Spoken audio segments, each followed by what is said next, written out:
Are you thinking about selling your house, but you're wondering if renting it out is going to make more financial sense for you? Well, you're in luck because today I'm going to walk you through exactly how to use a rent versus sell calculator, as well as share some tips and tricks for what's going to be best for you in 2025. So, why is this an important decision? Well, if you bought your house 4 to 5 years ago, that means you probably have a ton of equity and a really low interest rate. Now, the reason I mentioned interest rate is because of its huge impact on the amount of your monthly payment. So if this is you, renting might actually be way more advantageous than selling your house. Where it gets a little trickier is if you've bought a house in the last couple of years and are dealing with a 4, 5, 6, or maybe even 7% interest rate, because that's really going to eat into your overall costs to rent your house. So one of the first things that we're going to consider when we're looking at renting versus selling our house is what metrics are actually important for this.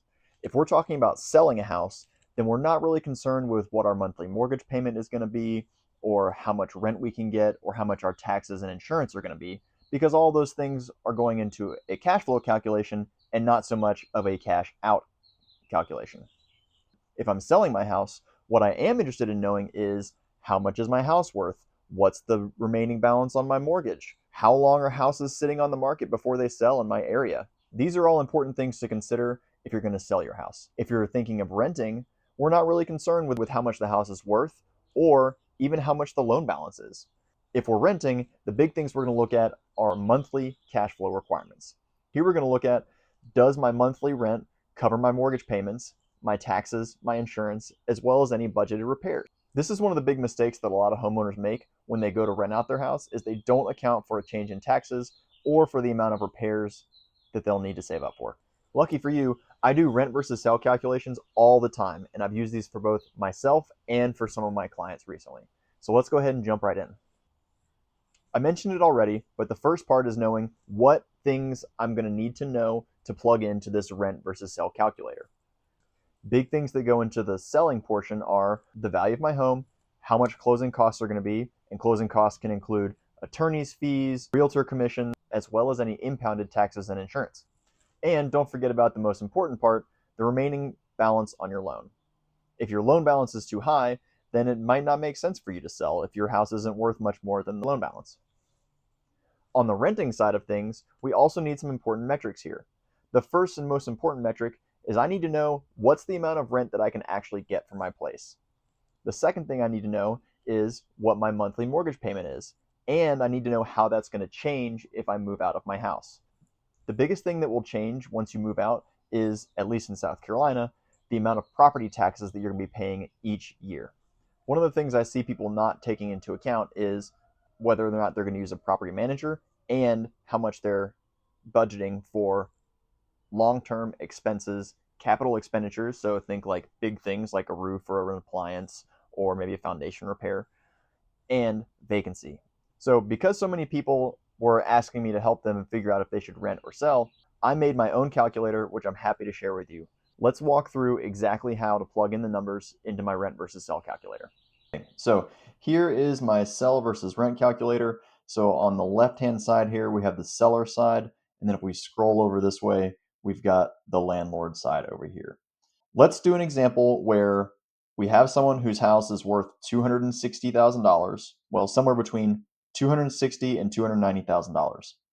If they go to sell their house, usually I see a broker commission of 6% total that's split between the two agents. We have some deed transfer taxes and some deed recording fees. These are mandated by the state of South Carolina. Then we have attorney's fees, which are going to vary a little bit, but usually I see them to be around $1,200. Termite inspection and home inspection, this can be upward of $500. In this case, this is something that I usually pay for my clients, so I don't include this in the sale calculation. The home warranty is an optional thing. Sometimes a home warranty is useful for a buyer who is nervous, which is something that the seller will pay for.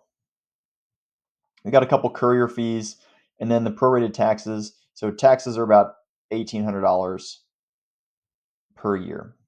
And we're going to assume that this person is selling their house in September. So here's the big cost right here, the mortgage payoff. This is $250,000. So what we can do here is we can say, well, if my seller has a $250,000 mortgage and he sells his house for $260,000 with a real estate agent, he's going to end up paying someone almost $10,000 just to buy his house. That's pretty painful.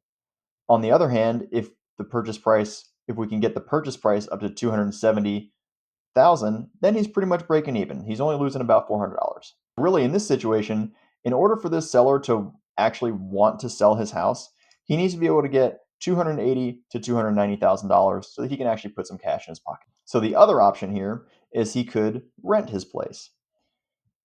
So in his neighborhood, we see rents anywhere from $1,900 a month to $2,200 a month. It really just depends on the condition of the home and the time of year that you're going to start renting.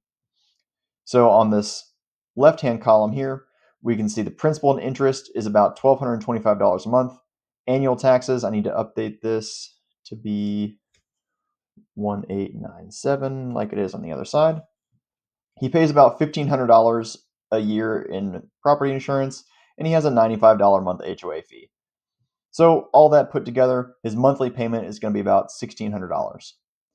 If you lump in the 9% property management fee, and this can range anywhere from 8 to 10%, but typically I see 9%, as well as 5% of the total rent each for repairs and maintenance, capital expenditures, so large expenses like a new roof or new appliances, something that you're going to save up for over time, and then a vacancy budget of 5% as well, we can see that the total expenses come to $2,059. If he's making $1,900 a month in rent, but he's expending $2,059 in rent, what this means is this property is actually costing him almost $160 a month just to maintain the property in his name and rent it out.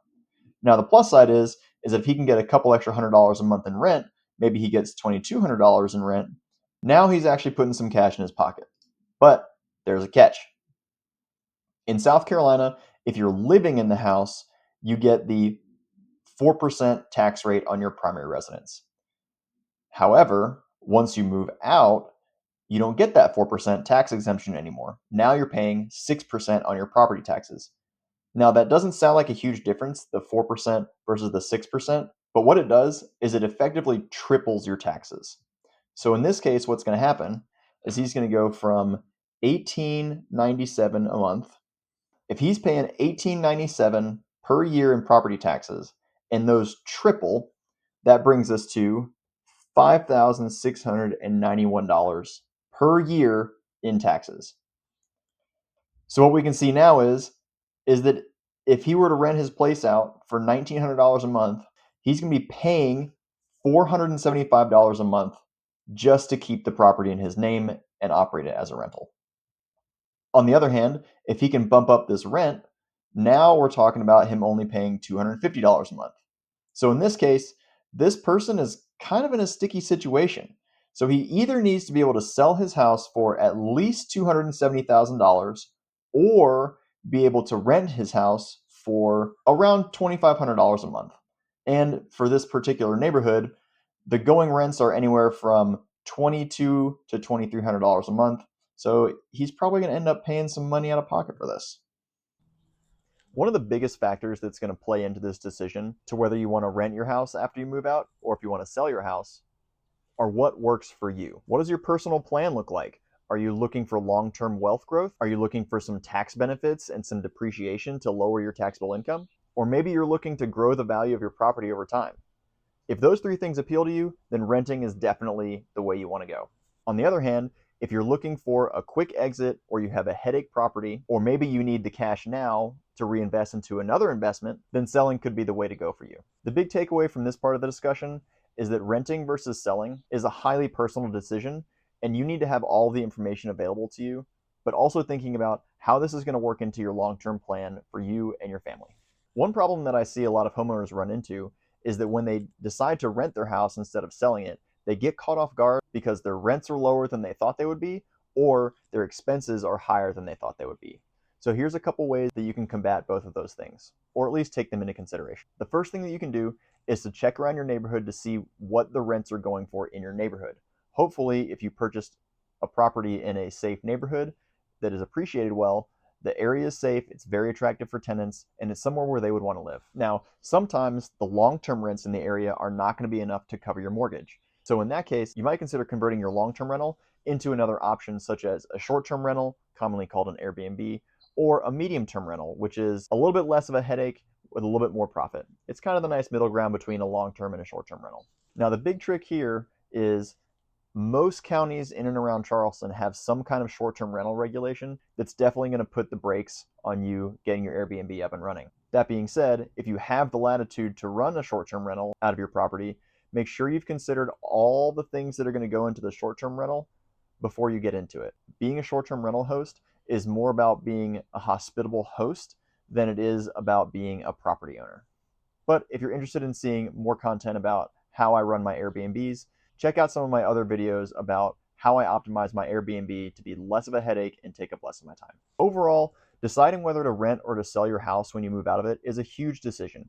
And anytime you're making a big decision, you need to know everything that goes into it so that you can make an informed decision for you and your family. If you found this video helpful, check out some of my other videos about running a short-term rental, or if you check the link in the description below, you can download my free rent versus sell calculator, which will give you everything you need to know to make the right decision for you.